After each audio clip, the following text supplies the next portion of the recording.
Hey guys, it's the Battle Productions and welcome to a Pokemon Walking Deadlocke rules video. So anyways, before we get started with the rules, I just want to go a little bit of background information. This Nuzlocke is based off The Walking Dead a little bit. It's not really too much, but I kind of got the idea from The Walking Dead, so that's why it's called The Walking Deadlocke. But anyways, what is The Walking Dead? The Walking Dead is an American zombie TV show, and all it is that there's an infection and people get it and then they die and then they turn into zombies. Otherwise they're called walkers in the TV show. It's actually a really entertaining show. I mean, it's rated mature, but I mean, it's just rated mature just for its violence and mild language every once in a while. But yeah, it's a really good show. You can find it on Netflix if you do have Netflix. I'm not sure if it's available outside of America on Netflix, but if it is, yeah, be sure to check it out. But yeah, that's just a little bit of background information about it, since it is based my Nuzlocke is based off that TV show. But anyways, let's get to the rules. I'm going to be going over the first few, which are basically the same rules as the original Nuzlockes. So, rule number 1. Any Pokemon that faints is considered dead and must be released or placed in a box. Rule number 2. The player may only catch the first Pokemon encounter in each area and none else. If the first Pokemon encounter faints or flees, there are no second chances. Now, I have a little rule that I added just to make sure I get different Pokemon, which is called Dupes Clause, or otherwise known as Species Clause, and basically all it does is adjust the first encounter rule to ban duplicate captures. So let's say I have a Pokemon and I catch it, and then later I find the evolution and I don't have that Pokemon anymore. I can't catch it, just so I can get other Pokemon. So yeah, there you go. That rule definitely gonna make it really convenient. Rule number 3: players must nickname all their Pokemon for the sake of forming stronger and emotional bonds. Now, I'm adding a little optional rule with that, and I'm going to be naming the Pokemon after all the characters of the show. So yeah, there's a bunch of characters to pick from, so it'll be good. I'll have enough names for the whole series. So anyways, rule number 4, blackout or whiteout is considered a game over, which means you and your Pokemon become a walker even though you have Pokemon in your PC. Rule number 5, starter Pokemon is based off the trainer's ID number. So if the last number is 1 through 3, the player starts with a grass type, 4 through 6 is a fire type, 7 through 9 is a water type, and 0 is the player's choice.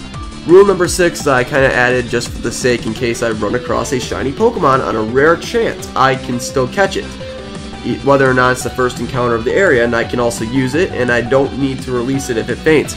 And you're probably thinking, oh, that's such a useless rule to add. Not really, because in my Zeta Nuzlocke, yeah, I came across a shiny Roggenrola. I mean, yeah, that's kind of rare, but it was still pretty sweet. And yeah, I want to make sure I can use it. But anyways, rule number 7. If the player has no Pokemon that can use a certain field move that is required to continue through any given point of the game, they may catch another Pokemon that can learn that field move. However, it cannot be used in battle for any reason. It must be released, permanently boxed, or migrated as soon as the player gets another Pokemon that can use that field move. Rule number 8. Okay, now this is where it starts changing. All of the Pokemon must hold the focus band, and they cannot hold any other item. So what does that mean? Because you can't necessarily get focus bands right at the beginning of the game. Yes, you're going to have to cheat in order to get the focus bands. It's whether or not you have an action replay or you're using an emulator, which I don't support, but if you do use an emulator, you can use a cheat code there too, and you can get 999 focus bands, and yeah, you'll be able to use it. If you don't have cheat codes, you can still get it if you have another game that you can trade focus bands over. If you have enough battle points at the battle place, you can get focus bands. But anyways, you're probably wondering, what is a focus band? The focus band is an item that acts like a focus sash. However, if you still live with 1 HP from any amount, that's pretty nice. But it's different because for a focus sash, you have to be at full health and you're guaranteed to live, which focus band is just chance. However, yeah, like I said, the chance is set, it's 11.7%. So now you're probably wondering, okay, so where is this going? So the next rule will actually just describe that, at least answer that for you. Rule number 9: if the focus band activates and your Pokemon lives with the 11.7% chance when it's supposed to die, it will be called a walker, otherwise known as a zombie, but the walker is the Walking Dead term for a zombie.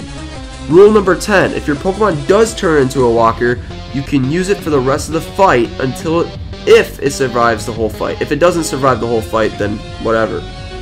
But yes, Yeah, you can't use it if it turns into a walker, which means you have to put it in the PC, which is actually rule number 12. Now, I'm going out of order here. I'll say that's rule number 11. When the battle is over and you have a walker, it needs to be placed in the PC or get released because it is considered dead. But it isn't dead until you finish the battle. But anyways, the last rule is that you can't use any healing items once it's a walker. So you can't use a hyper potion once the focus band activates. You have to leave it at 1 HP.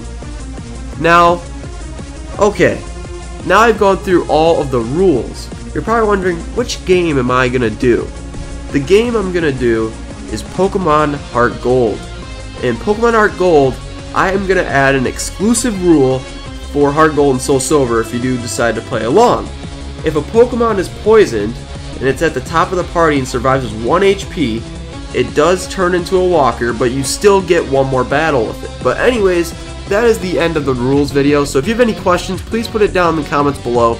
And yeah, hope you guys enjoy my new project, and is the Walking Deadlocke. Oh, I forgot to mention, speaking of the Pokemon Zeta Nuzlocke, which I said earlier in this rules video, just because of the shiny Pokemon, I just used an example, I'm going to be postponing that.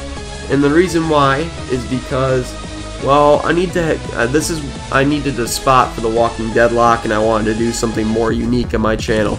I'm not going to get rid of it. It's going to come back. It's just that I'm just going to take a little break from it and try a new Nuzlocke variant. So anyways, I'm all done with this rule video.